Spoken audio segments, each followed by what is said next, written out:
ভালো ঘটনা আমার জীবনে খুব কমই ঘটেছে।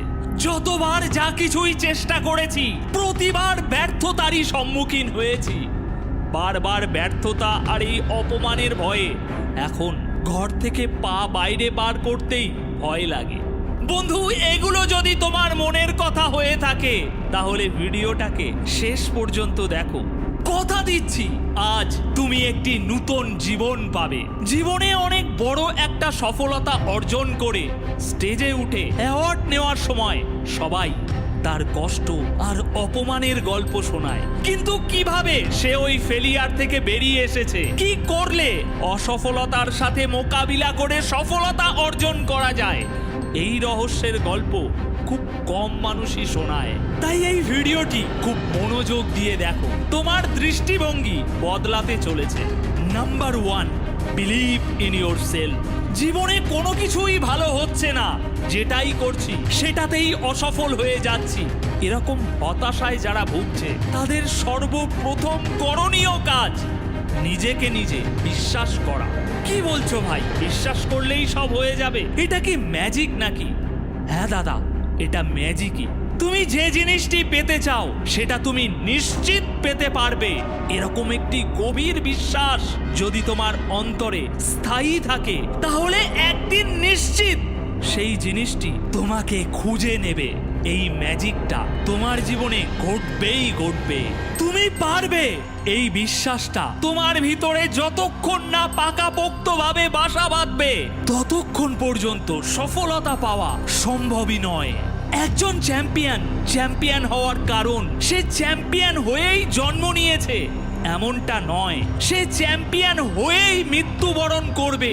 এই উদ্দেশ্য, এই মাইন্ডসেটটাই হলো একমাত্র কারণ। কোনো কাজ করতে গিয়ে হেরে যাওয়া খুব স্বাভাবিক বিষয়, কিন্তু পরাজিত হওয়া সেই ফিল্ডে টিকে থেকে দীর্ঘদিন সংঘর্ষ করে সেখানে জয়লাভ করা, এটা একজন চ্যাম্পিয়নের পক্ষেই সম্ভব। প্রত্যেকটি চ্যাম্পিয়ন তারা তাদের জীবনে সফলতার থেকে অনেক বেশি অসফলতার সম্মুখীন হয়ে থাকে, আর সেই জন্যই এই প্রচুর ভিড়ের মধ্যে সম্পূর্ণ আলাদা পরিচয়ের সাথে তারা দাঁড়াতে পারে। একজন চ্যাম্পিয়ন হয়ে ওঠে তার শারীরিক শক্তি, বুদ্ধির জোর এগুলোর মধ্যে দিয়ে নয়। চ্যাম্পিয়নরা চ্যাম্পিয়ন হয়ে ওঠে দৃঢ় সংকল্প, প্রতিজ্ঞাবদ্ধ, ডিসিপ্লিন, এই মাইন্ডসেট গুলোর সাথে। সাধারণ মানুষদের জীবনে যখন কোনো কঠিন সময় আসে তারা ভাগ্যের দোষ দিতে থাকে, আফসোস করতে থাকে, হতাশায় ভুগতে থাকে, কেন এমনটা হলো।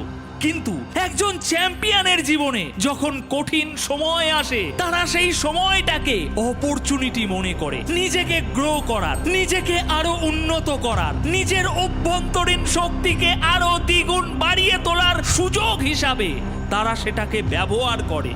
যদি কখনো তোমার জীবনে আনকমফোর্টেবল সিচুয়েশন আসে তাহলে মনে রেখো ওটাই সেই সিচুয়েশন যা তোমার জীবনে ভীষণ বড় একটা পরিবর্তন আনবে। যদি কোনো মানুষ সারা জীবন কেবল কমফোর্টেবল সিচুয়েশনের মধ্যেই জীবন কাটায় তাহলে লেজেন্ডারি কোনো কিছু করা কোনোদিনই সম্ভব না তার পক্ষে।